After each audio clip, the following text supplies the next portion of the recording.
नमस्कार।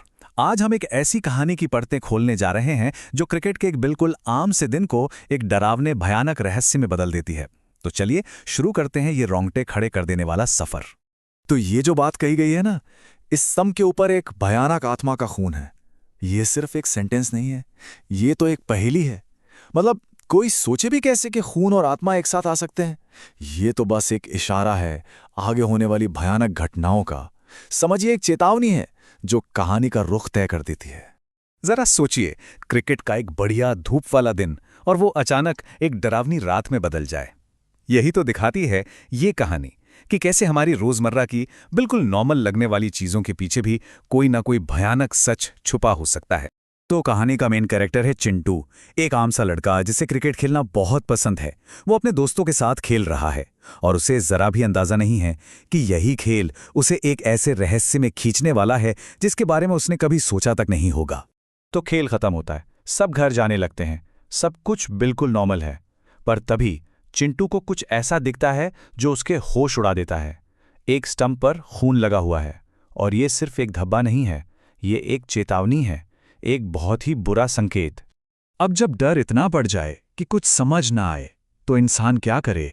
वो ऐसी शक्तियों की तरफ जाता है जो शायद इन बातों को समझ सकें। चिंटू की यही बेबसी उसे एक ऐसे रास्ते पर ले जाती है जहां लॉजिक काम करना बंद कर देता है और विश्वास शुरू होता है। चिंटू के मन में डर भी है और एक उम्मीद भी।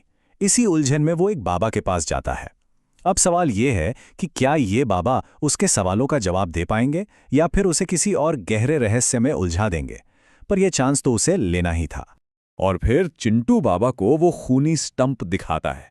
एक बच्चे की तरह उसे उम्मीद है कि बाबा सब ठीक कर देंगे। लेकिन बाबा के चेहरे पर जो भाव आता है ना, उसे देखकर ही पता चल जाता है कि मामला तो अभी शुरू हुआ है। बाबा ने बस एक नजर देखा और ये काफी था। उनकी आवाज में डर नहीं था बल्कि एक यकीन था। उन्होंने कहा, ये खून एक भयानक आत्मा का है। बस ये शब्द जैसे ही चिंटू के कानों में पड़े, उसकी दुनिया हमेशा के लिए बदल गई। अब देखिए, बाबा का अगला सवाल स्टंप के बारे में नहीं है। वो पूछते हैं कि ये स्टंप आया कहां से, तुम कौन से मैदान पर खेलते हो। बस ये एक सवाल पूरी जांच को एक नई दिशा दे देता है, एक ऐसी दिशा जहां अंधेरा और भी ज्यादा गहरा है। तो अब कहानी अपने सेंटर पॉइंट पे पहुंचती है, वो क्रिकेट का मैदान, जो ऊपर से तो बिल्कुल शांत और नॉर्मल दिखता है, लेकिन अपने अंदर एक ऐसा राज दबाए बैठा है जो किसी के भी रोंगटे खड़े कर दे। मैदान पर पहुंचते ही बाबा का अंदाज बिल्कुल बदल जाता है। वो जैसे हवा में कुछ महसूस कर रहे हैं, जमीन को समझ रहे हैं। फिर अचानक एक खास जगह पर रुककर वो खोदना शुरू कर देते हैं। ऐसा लगता है जैसे उन्हें पहले से पता है कि वो क्या ढूंढ रहे हैं या शायद किसे ढूंढ रहे हैं।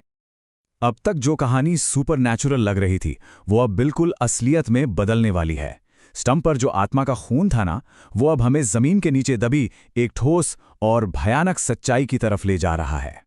और जैसे जैसे फावड़ा जमीन में धंसता है, एक भयानक सच बाहर आने लगता है। मिट्टी के नीचे एक लाश है और उसके साथ दफन है एक और भी गहरा राज। लाश के ऊपर एक सफेद कपड़ा ढका हुआ है, बिल्कुल वैसे जैसे किसी भयानक ड्रामा के आखिरी सीन से पर्दा हटने वाला हो। अब सवाल यह है कि इस कपड़े के नीचे कौन है और उसकी कहानी क्या है। बाबा धीरे से वो कपड़ा हटाते हैं और एक चेहरा सामने आता है, कंचना। तो एक राज तो खुल गया, लेकिन एक नया सवाल भी खड़ा हो गया है। कहानी अभी खत्म नहीं हुई है। लाश का मिलना कहानी का अंत नहीं है, बल्कि ये तो एक नई शुरुआत है। एक ऐसा ट्विस्ट जो हमें बाबा के किरदार पर ही शक करने पर मजबूर कर देता है। और कहानी यहीं खत्म हो जाती है, हमें एक ऐसे सवाल के साथ छोड़कर जिसका कोई जवाब नहीं है कि जो बाबा अब तक रक्षक लग रहे थे, क्या वही भक्षक थे। ये एक ऐसा सवाल है जो सोचने पे मजबूर कर देता है और शायद रात को सोने भी न दे।